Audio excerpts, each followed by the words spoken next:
不能忍苦耐难。你没有办法控制忍，我要忍耐。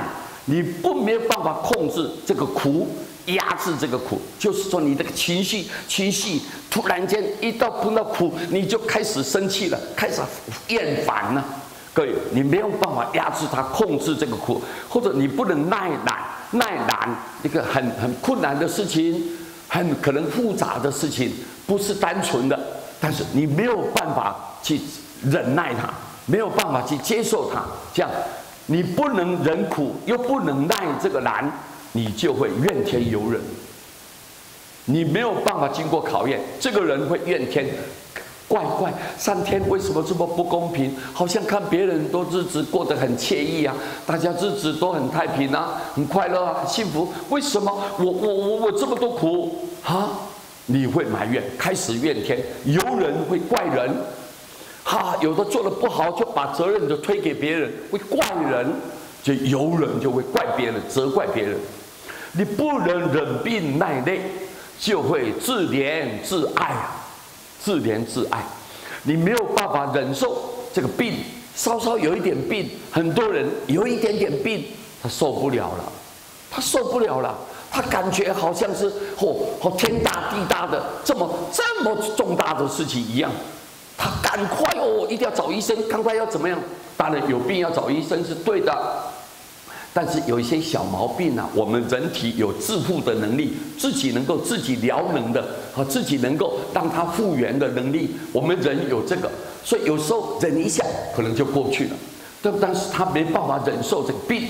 没有办法忍耐这个累，有时候做的事情呢，稍微工作压力大一点，或者是工作范围比较多一点，他没有办法忍受这个劳累，没办法，那他就会怎么样？没办法忍病，没办法耐累，他就会自怜自爱，自己会同情自己，感觉自己，你看我是多么我病了，就感觉可怜，就悲观，一悲观呢，他的思想就不开朗，烦恼就来了。各位，他自己会同情自己，会可怜自己，会很悲观，他没有积极开朗的心态，自爱。你看累了，他没有办法耐这个累，他会什么叫自爱啊？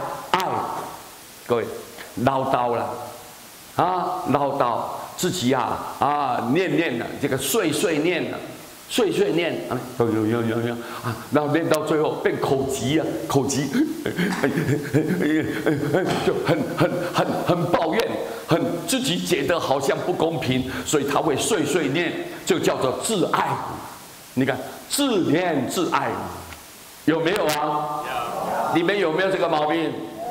有啊，我就记住，所以难怪你看师父看得很清楚。我很清楚，我把你这个毛病挑出来、挖出来，各位，把它揭发开来。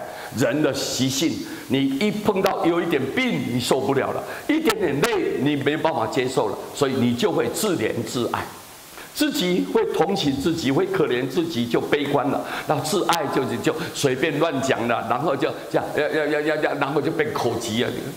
你看，就这样，你看，不能忍饥耐谤。你没有办法忍受人家讥笑你、藐视你、看不起你，谤就是用不实的来栽赃你、诽谤你、跟抹黑，对你没有办法忍受，你就很难成就大器。要各位，我们的心胸一定要很大，心胸度量要很宽。你怎么样讲我，这没有事实嘛？你讲的话不是我所做的嘛？所以我良心我对得起。我不会说，因为你这样讥笑我、诽谤我，我就开始暴跳如雷我一定要采取报复，跟你计较，跟你冲突。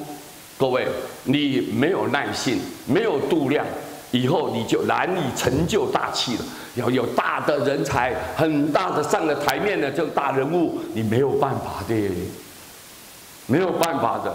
一个成就者，你一定要经过这些考验，不能忍力耐乐。你看，要忍受的控制这个财力，有的人几万块钱、几千块钱给你，你马上被他收买了，你就跟着走了，被鼻子这样的牵着团团转了。各位，你这个利，那个利有利益来的，有财力来的时候，你不能忍住，耐乐，快乐。各位，你看，我们呢、吃喝玩乐，吃喝玩乐快乐，你看你都不能耐住，拼命吃，拼命玩，拼命享受。心理的享受，肉体上的享受，你这种人没有办法耐这个热，没有办法忍耐，没有办法控制，你没有办法有一个节制，没有办法约束，那就容易招惹祸端了，很多灾难就来了。后头的来，吃了太多怎么样？各位怎么样啊？肠胃你看动刀啊，切割啊，然后就这样昏头转向的，马上找医生。那个我们测控就这样，吃太多，喝太多，知道吗？还好意思笑吗？请坐。现在我师父讲你啊，把你名字一抖开来啊，全世界都看到了，对吧？现在都知道他了。他这样子讲出来的话，他消业了，他业消的特别快。对，以后这个你看，吃喝玩乐，我们要不要控制啊？要嘛，要个节制嘛。你连这一点你都控制不了，不能忍耐，你就容易招惹祸端，好多不必要的麻烦就会出现，层出不穷，一而再再而三，一直发生在你身上，我们就招惹很多痛苦，各位对不对啊？对不对？所以你看。有没有道理啊？重不重要？跟你们有没有关系？太关系重大了，关系重大了。各位，这几条你们要永远记住在心，好不好？好，我们非常感谢大家，我们互相鼓励，互相勉励。各位，好，互相勉励，有毛病就改嘛，有毛病就改，我们愿意改，你愿意改就是大丈夫，对不对？好，谢谢大家，阿弥陀佛。